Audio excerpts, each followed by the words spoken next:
नमस्कार। चलिए आज बात करते हैं एक बहुत ही प्रिय आध्यात्मिक गुरु नीम करोली बाबा की।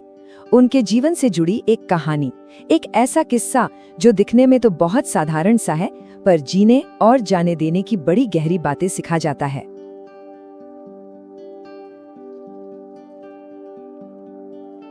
ये जो बात कही गई है ना कि उनकी मौजूदगी एक हल्की हवा की तरह थी जो हर बेचैन दिल को सुकून देती थी, ये बिल्कुल सच है। बाबा की यही खासियत थी। वो एक ऐसे संत थे जो अपनी सादगी और अपने भक्तों के साथ गहरे जुड़ाव के लिए जाने जाते थे। और आज जो कहानी हम सुनेंगे वो उनकी इसी शिक्षा के मर्म को, उसके सार को बहुत खूबसूरती से सामने रखती है। तो हमारी ये कहानी किसी बड़े चमत्कार के बारे में नहीं है, नहीं, ये तो एक बहुत ही शांत और कह सकते हैं कि एक चंचल से पल से शुरू होती है। एक ऐसा पल जो सादगी का बहुत गहरा सच हमारे सामने खोल कर रख देता है। तो जरा सोचिए, माहौल कैसा होगा। एक शाम है, नीम करोली बाबा अपने भक्तों के साथ बैठे हैं। बच्चों जैसी खुशी उनके चेहरे पर है। वो एक भक्त के घर पर हैं और वहाँ का पूरा माहौल हंसी और एक अजीब से सुकून और आनंद से भरा हुआ है। बस यहीं से कहानी शुरू होती है। अब बाबा अपने उसी चंचल बच्चों जैसे स्वभाव में आते हैं। वो अपने मेजबान के बिस्तर की तरफ इशारा करते हैं और बिस्तर की परतें गिनने लगते हैं। बड़े मजाकिया अंदाज में कहते हैं कि देखो, मेजबान को तो 5 परतें मिली हैं, मतलब पूरे आराम का इंतजाम है। और फिर वो मजाक मजाक में एक तुलना करते हैं। वो बताते हैं कि देखो, मेजबान के लिए तो 5 परतें हैं, पर मेरे लिए सिर्फ 3। ये उनका एक तरीका था, बहुत ही हल्के फुल्के अंदाज में ये बताने का कि सादगी क्या होती है, भौतिक चीजों से कैसे दूर रहा जाता है। मतलब इसी हल्के फुल्के अंदाज में उन्होंने एक बहुत बड़ी बात कह दी, ये कि असली अमीरी, असली दौलत आराम में नहीं है, बल्कि एक ऐसे दिल में है जो भक्ति से भरा हो। लेकिन कहानी में एक मोड़ आता है। जैसे जैसे रात गहरी होती है, वो जो शांति और खुशी का माहौल था वो अचानक टूटने वाला था।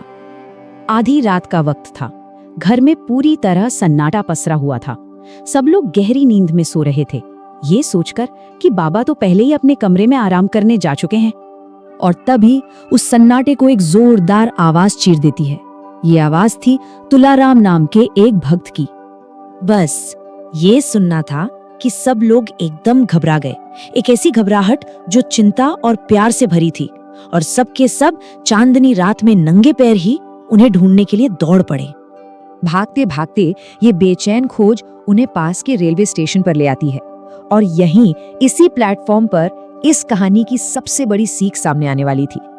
अब स्टेशन पर जो नजारा था उसमें जमीन आसमान का फर्क था।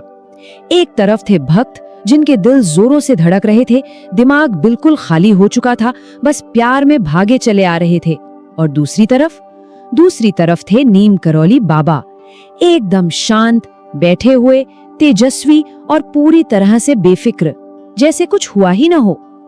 तो जब भक्तों ने उनसे पूछा कि वो ऐसे क्यों चले गए, तो बाबा ने कोई रहस्यमयी, कोई चमत्कारी जवाब नहीं दिया। उनका तर्क बहुत ही सीधा और सरल था। उन्होंने कहा, मुझे मथुरा में काम था, तुम सब लोग खाने में लगे हुए थे, तो मैं आधी रात के बाद चुपचाप निकल आया। तुम्हारी नींद क्यों खराब करता? और फिर उन्होंने कहा, बेहतर है कि अपने दिमाग का इस्तेमाल करो, शांति वही है।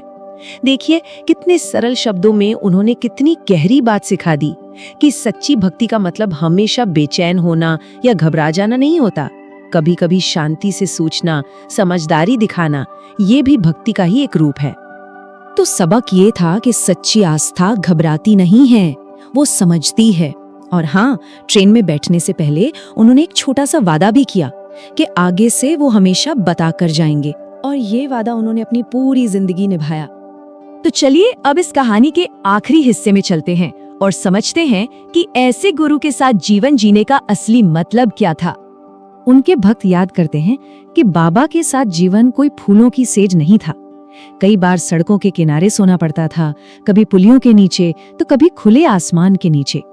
मतलब शरीर के लिए तो ये जीवन बहुत कठिन था, लेकिन आत्मा के लिए ये अमृत के समान था। और यही अनुभव समर्पण का असली मतलब समझाता है। समर्पण का मतलब आराम की जिंदगी नहीं, बल्कि एक ऐसा मीठा, निडर रास्ता है जो कृपा और आशीर्वाद से भरा हो। इस कहानी के आखिर में उन भक्तों की हालत को समझाने के लिए एक बहुत ही सुंदर रूपक का इस्तेमाल किया गया है। कहा गया है कि वो मधुमक्खियों की तरह थे, लेकिन ऐसी मधुमक्खियां नहीं जो बस अपने छत्ते में खोई हुई हों। मतलब वो सिर्फ एक भीड़ का हिस्सा नहीं थे जो आंखें बंद करके किसी के पीछे चल रही हों। नहीं, वो तो शहद में डूबी हुई थीं, पूरी तरह से उस दिव्य प्रेम की मिठास में डूबे हुए, उसमें सराबो। तो आखिर में ये कहानी हमें एक बहुत ही गहरे सवाल पर लाकर छोड़ देती है कि सच्ची शांति आखिर है कहाँ? क्या वो बेचैन होकर की जाने वाली भक्ति में है या फिर शांत समझदारी भरे ज्ञान में?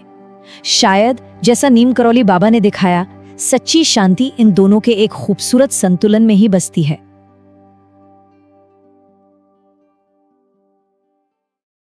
तो वो सबसे बड़ा सवाल जो हर कोई पूछता है, उस अद्भुत हस्ती के पास होने का असल में मतलब क्या था?